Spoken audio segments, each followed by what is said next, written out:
오늘 우리 주신 하나님의 말씀은 이사야 53장 4절과 6절까지 말씀입니다. 이사야 53장 4절로 6절까지 말씀입니다. 구약 성경 1032면에 있습니다. 우리 4절부터 6절까지 말씀, 우리 성경책과 우리 자막을 보시면서 우리 한 목소리로 함께 하나님께 올려드리겠습니다. 그는 실로 우리의 질고를 지고 우리의 슬픔을 당하였거늘 우리는 생각하기를 그는 징벌을 받아 하나님께 맞으며 고난을 당한다 하였노라. 그가 찔림은 우리의 허물 때문이요 그가 상함은 우리의 죄악 때문이라. 그가 징계를 받음으로 우리는 평화를 누리고 그가 채찍에 맞음으로 우리는 나음을 받았도다. 우리는 다 양 같아서 그릇 행하여 각기 제 길로 갔거늘 여호와께서는 우리 모두의 죄악을 그에게 담당시키셨도다. 아멘. 우리 한번 앞뒤 좌우에 계신 분들께 인사드리겠습니다. 반갑습니다.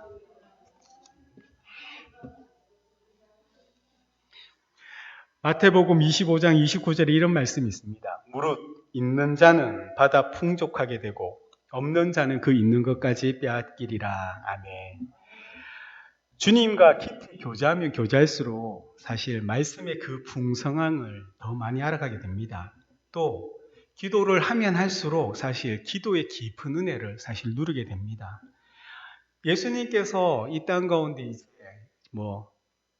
고난이 닥치고 할 때, 심판이 종말이 올 때 사실 25장 이 말씀을 통하여 누리는 자는 더 누리게 될 것이라는 얘기를 우리에게 하시는 겁니다. 그래서 성도의 삶 속에서 하나님과 깊이 교제하려고 하면 할수록 사실 그 사람의 삶 속에는 하나님을 더 많이 알아가고 하나님이 어떤 분인지를 아는 만큼 하나님께서 행하실 것들을 기대하고 소망을 품고 그분의 은혜와 사랑을 더 많이 누린다는 그 말씀의 의미입니다.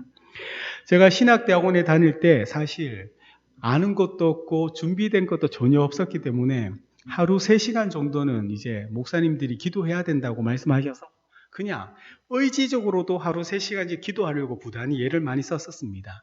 그래서 새벽 기도회 시간에 1시간 정도를 기도하고 수업이 끝나면 오후에 또 기도방에 가서 1시간 기도하고 이제 저녁에 식사를 하고 이제 방에서 이제 성경 공부도 좀 하고 나서 잠자기 전에 또 1시간 소래교회 총신 양지에 가면 소래교회가 있거든요. 그 소래교회에서 또 1시간씩 기도하고 그렇게 부단히 의지적으로 3시간씩 그렇게 기도하려고 많이 노력했습니다.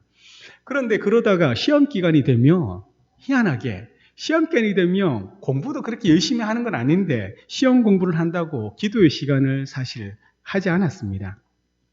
시험 공부하는 핑계도 기도를 하지 않았던 거죠. 그러다가 하루는 이제 공부도 잘 안 되고 이러다가 밤이 되고 그냥 심심하기도 해서 그냥 소래교회에 이렇게 기도하러 그냥 갔습니다. 그런데 그 시간이면 보통 그 소래교회가 전도사님들이 기도하는 것으로 가득 차서 기도 소리도 굉장히 아름답고 좋거든요. 그런데 시험 기간이면 되면 유난히 기도하는 분들이 거의 한 90%가 없습니다. 저도 사실 그 안에 있었고요. 그런데 그날은 그냥 공부도 안 되고 해서 그냥 소래교회에서 이렇게 기도하고 있는데 왠지 하나님께서 제가 이 자리에 앉아 있는 것을 굉장히 기뻐하신다는 그 제 안의 감동들이 이렇게 무작위로 올라오더라고요. 그래서 하나님께서 기뻐하셔서 그런 마음이 있어서 은혜롭게 기도하는데 하나님께서 문득 제게 그런 말씀하시는 것 같았거든요. 왜 이제 왔느냐고. 왜 이제 왔느냐는 그런 물음을 제게 던지시는 것 같더라고요. 또 왔는데 하나님이 부단히 다른 날보다 더 기뻐하신다는 그 마음의 감동도 되게 있었고요. 늘 정한 시간에 기도하면서 이제 제가 오니까 하나님이 저를 기다리셨던 것 같습니다. 그런데 시험이란 핑계로 공부도 하지 않는데 기도하지 않아서 이래 있다가 한 며칠 뒤에 가니까 하나님께 더 기뻐하셨던 것 같습니다.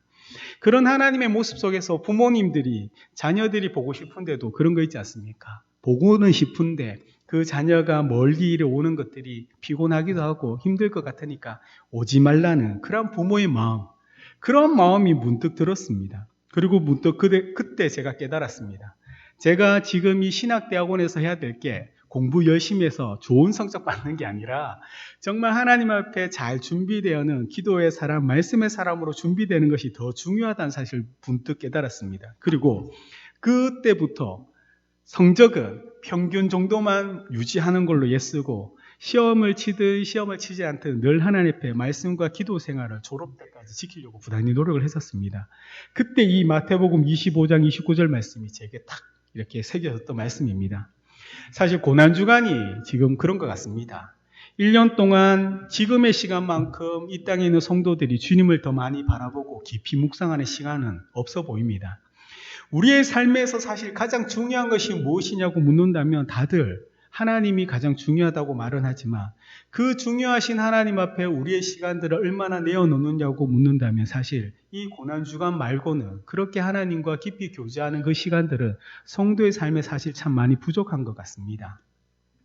또 이 시간이 지나면 이제 부활하신 주님과 함께 또 세상 속에서 그렇게 지내는데 그것이 나쁘다고 얘기하는 것보다 그 정도로 이 고난주간이 우리의 일련의 일생과 우리의 일련의 시간 속에서 더 많이 하나님을 깊이 생각하게 하고 또 하나님의 은혜를 사모하게 하고 주님의 그 우리를 향하신 그 크신 은혜와 사랑을 더 묵상하는 그 복된 시간이라는 것을 이야기하고자 하는 겁니다.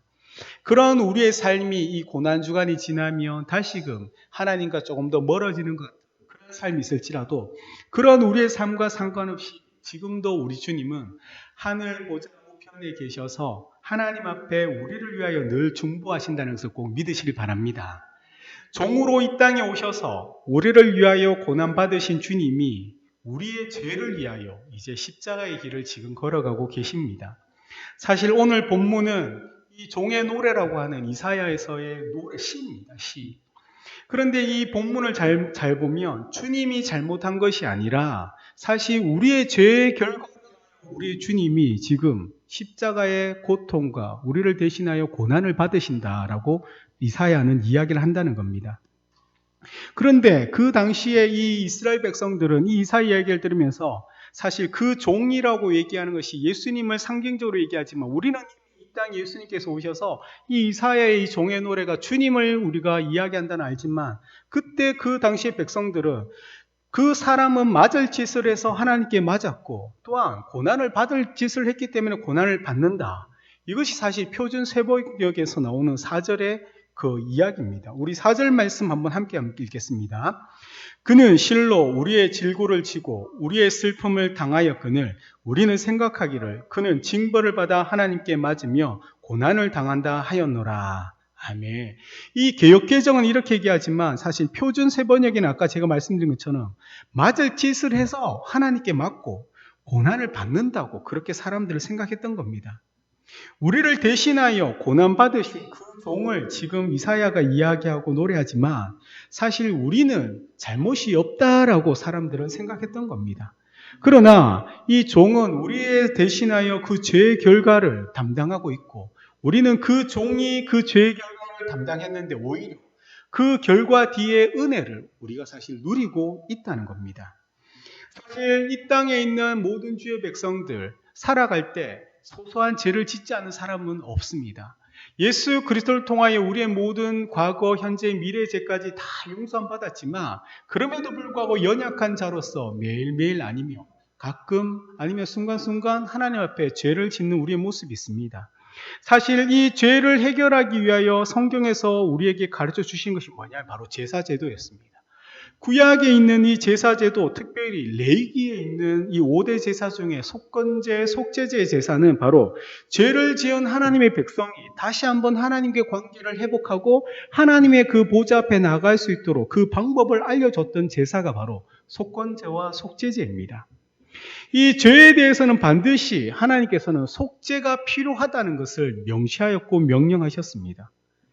죄인인 우리가 거룩하신 하나님과 교제하기 위해서 반드시 필요했던 것이 바로 이 제사 제도였던 겁니다. 제사는 죄 짓는 자들의 그 영혼이 죽을 것이며 또한 피 흘림 없이는 죄 사함도 없다는 그 구약에서는 우리에게 가르쳐 주고 있습니다. 히브리서 9장 22절 말씀 우리 한번 함께 읽겠습니다. 율법을 따라 거의 모든 물건이 피로써 정결하게 되나니 피 흘림이 없은즉 사함이 없느니라. 아멘. 이 히브리서의 말씀도 얘기하는 것처럼 구약의 그 논리가 피로써 정결하게 되고 피 흘림이 없은즉 사함이 없다. 그래서 이 제사 제도, 대속의 제도가 하나님께서는 우리에게 허락하여 주시고 주셨던 겁니다. 우리와 하나님 사이의 교제, 그 교제가 하나님께서 우리를 구원시켜 주셨고, 그 이스라엘 백성들이 홍해를 건너고, 홍해를 하나님 은혜로 건너고, 출애굽 2세대가 요단강을 건너서 하나님께서 약속하신 그 땅에 들어갔을 때, 그들이 그 땅에서 하나님의 백성으로 살아가야 되는, 사실 그 사사기를 보면 그렇지 않았다는 겁니다. 그럼에도 불구하고 하나님께서 그 땅의 그 백성들의 하나님이 되시고 너희는 나의 백성이라고 말씀하시는 이유가 바로 이 제사 제도를 통하여 다시 한번 그 백성들이 죄를 지었을 때 하나님과의 관계가 회복되고 하나님 앞에 나아갈 수 있는 그 은혜를 허락해 주셨기 때문입니다. 그런데 이 하나님과 우리 사이의 교제는 오직 이 대속으로만 가능한데, 우리 예수 그리스도께서 이 대속 제물이 되셔서 하나님과 우리 사이에 중보자가 되어 주셨던 겁니다. 여기서 대속 제물이라는 것은 조건이 있습니다. 흠없는 짐승, 1년 된 어린 암양 수컷입니다.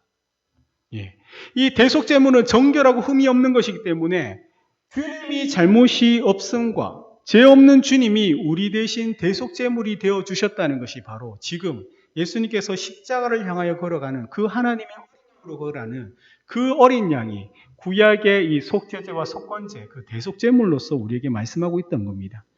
특별히 오늘 읽었던 이 4절 말씀, 이 이사야서 4절 보면요, 이사야는 특별히 그와 우리를 대조하면서 그가 고난을 당했지만, 사실 그가 고난을 받았지만 우리가 죄를 지은 당사자라고 분명히 말씀합니다.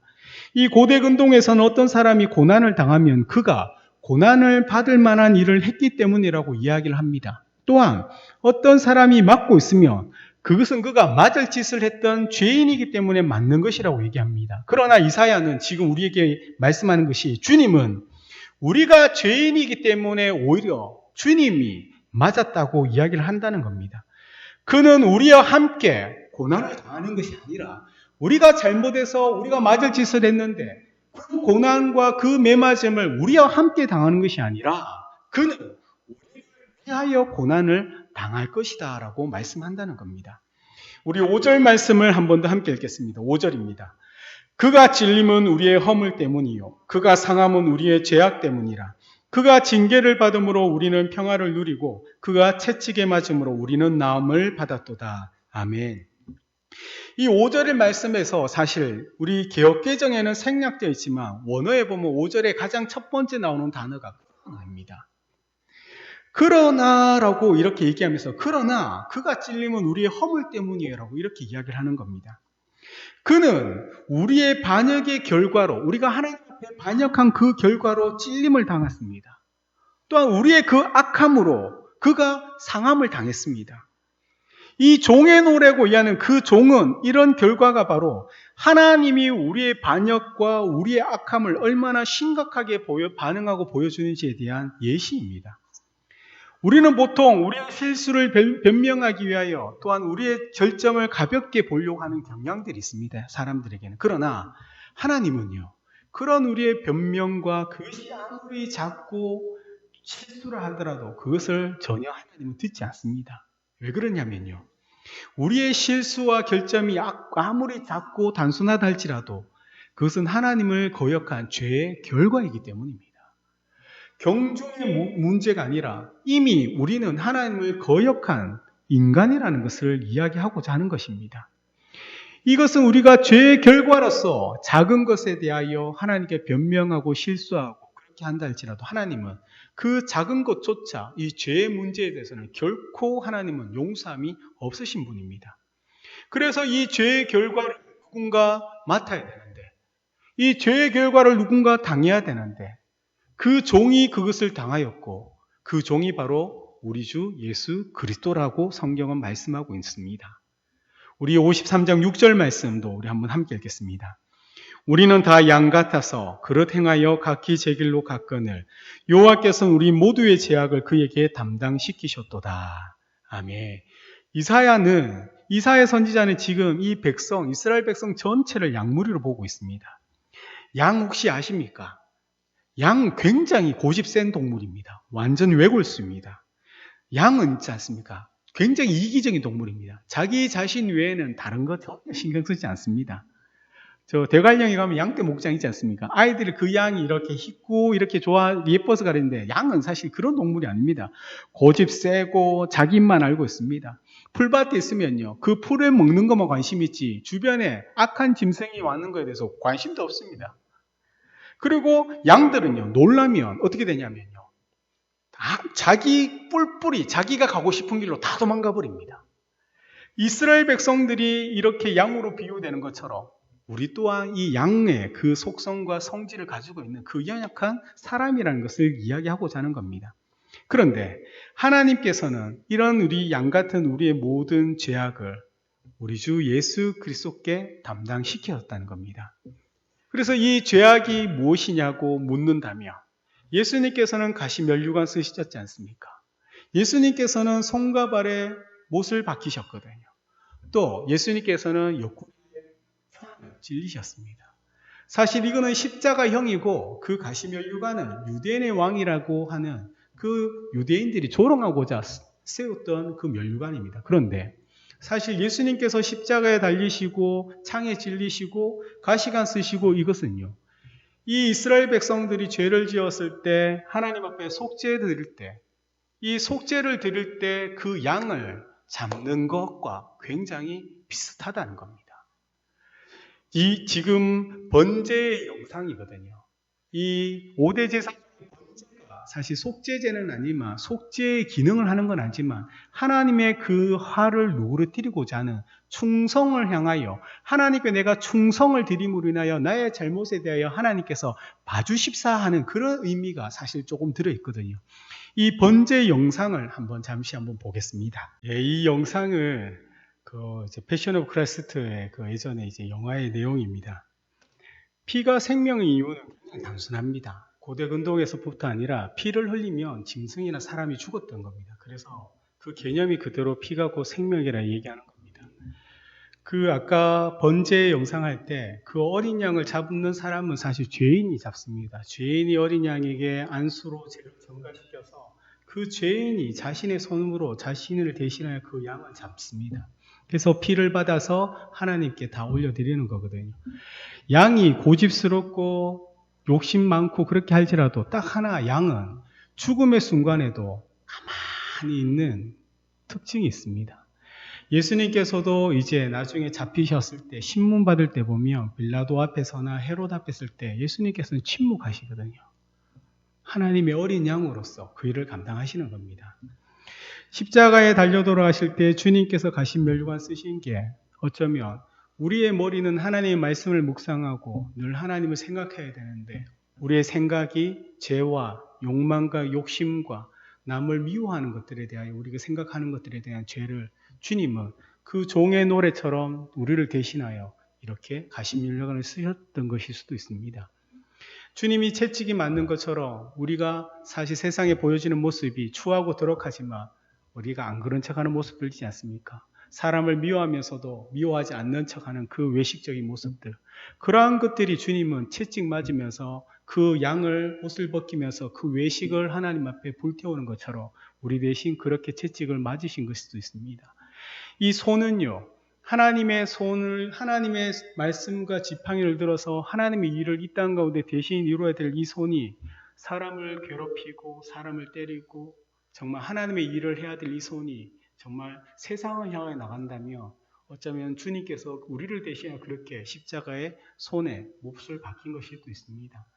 이 두 발이 복음의 평안의 신을 신고 하나님께서 가라는 곳에 정말 담대히 걸어가야 하고 하나님이 행하라는 그 일을 행할 수 있도록 나가야 되는데 이 발이 나의 욕심과 주님 가라 할 때 싫다 안 간다 했던 그러한 것들, 이 마음이 내장의 모든 것을 태워드리는 것처럼 이 마음이 사람을 미워하고 욕심을 가지면서 그러한 것들을 주님께서 오히려 다 피를 흘리시면서 그렇게 죽으셨더라는 겁니다.